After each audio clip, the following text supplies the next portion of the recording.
Доброе утро, зрители Stop Game! В эфире Инфакт.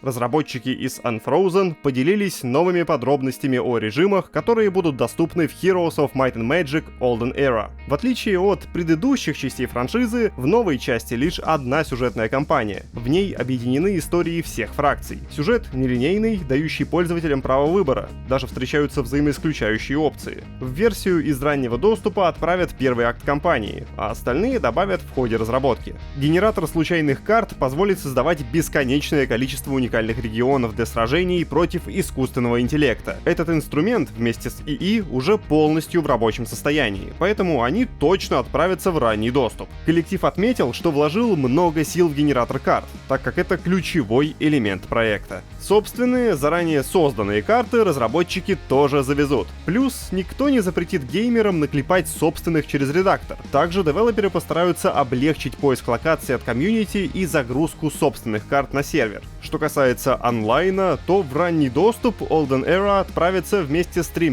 полностью функционирующими онлайн-режимами. Классическим, ареной для любителей битв, и блиц-режимом «Один герой», в котором смерть героя означает конец всего забега. Да и локальный мультиплеер тоже реализуют. Можно будет играть за одним компьютером, совершая ходы по очереди. Отдельно специалисты Unfrozen сообщили, что не верят в ровный баланс и отдают предпочтение мете, в которой присутствуют различные сломанные сборки. Команда пообещала чаще усиливать некоторые аспекты, а не ослаблять. Авторы предупредили, что в одиночной кампании отдельные навыки и объекты все же сбалансированы не так, как в других режимах. Heroes of Might and Magic Olden Era отправится в ранний доступ Steam во втором квартале 2025 с поддержкой русского языка. В конце октября на ПК и консолях выйдет Shadow of the Damned Hell Remastered, переиздание по-японски безумного экшена 2011 года. Создатели оригинала, а именно Гоичи Суда и Синдзи Миками, обсудили нынешний дефицит необычных игр с порталом Game Industry Biz. Виноват оказался, в том числе, портал Metacritic. В ходе беседы Суда высказал мнение, что на индустрию дурно влияет одержимость оценками прессы. Дескать, в погоне за высокими рейтингами издатели сторонятся экспериментов. Вот цитата. «Люди уделяют слишком много времени и внимания оценкам на Metacritic. Дошло до того, что почти сложилась готовая формула. Если хочешь получить высокий рейтинг на Metacritic, делай вот такую игру. Если твоя игра не вписывается в эту формулу, в эти маркетинговые рамки, то она потеряет баллы на Metacritic. Возможно, большие компании не хотят таких проблем. Не факт, что это главная причина творческого кризиса, но определенно одна из причин. Всех слишком сильно заботят цифры. Лично мне нет особого дела до цифр на Metacritic, я не то чтобы о них задумываюсь. Для нас важно, чтобы мы выпускали те игры, которые хотим, и чтобы люди играли в те игры, которые мы хотим им предложить». Конец цитат.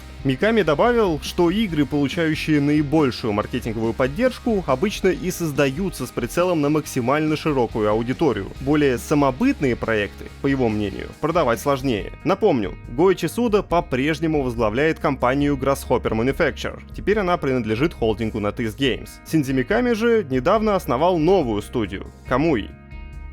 Эмбарго на превью Dragon Age The Veilguard спадет только 19 сентября, но портал IGN получил возможность опубликовать свой материал раньше. Вкратце перечислю основные пункты из видео журналистки Алекс Стедман, которая провела в RPG несколько часов. Боевая система построена вокруг грамотного применения способностей главного героя Рука и его компаньонов. Активной паузы или прямого контроля над спутниками не будет. Фокус сместился на своевременное использование способностей сопартийцев. Взаимодействие со спутниками и NPC в диалогах вернулось к колесу реплик. Но теперь классическое «такой-то не одобряет это» будет дополнено детальными уточнениями, к чему привела ситуация. Например, если дерзить в разговоре с Солосом, игра отметит этот эпизод как «у вас была словесная перепалка с Солосом». К слову, выборов с явными последствиями, по ощущениям Стедман, стало больше. Если в результате вашего решения один из спутников пострадает, то в следующих сценах он будет побитым и раненым, напоминая вам, что вы накосячили. Небольшие диалоги между персонажами теперь возобновляются сразу после катсцены или боя, которыми они были прерваны. Подобных изменений качества жизни игроков журналистка насчитала порядок. порядочно по сравнению с предыдущими частями серии. Что касается побочек, то разработчики услышали мольбы фанатов и не стали наполнять регионы кучей квестов «Собери X предметов». Подобным сильно грешила Inquisition. Ну и про редактор персонажа, конечно же, не забыли. При создании персонажа можно выбрать ему одну из 6 фракций, что отразится на некоторых диалогах. В целом, возникает ощущение, что по масштабу личности играть нужно за аналог Хоука из Dragon Age 2, а не за избранных спасителей из Origins и Inquisition. Хотя масштаб истории, несомненно, сопоставим с предыдущими частями. Больше подробностей из превью можете прочитать в нашей заметке на сайте, ссылка на нее в описании.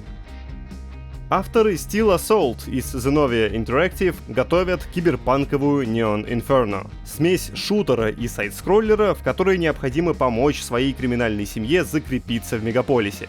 Замес такой. На дворе 2055 год. Бандитские кланы Нью-Йорка воюют между собой, а заодно и с коррумпированной полицией за власть над городом. В борьбу ввязывается и молодая криминальная семья, членом которой является персонаж игрока. Он — главное оружие клана. Выполняя миссии, протагонист посетит все районы Большого Яблока. Тайтл поддерживает кооператив на двоих.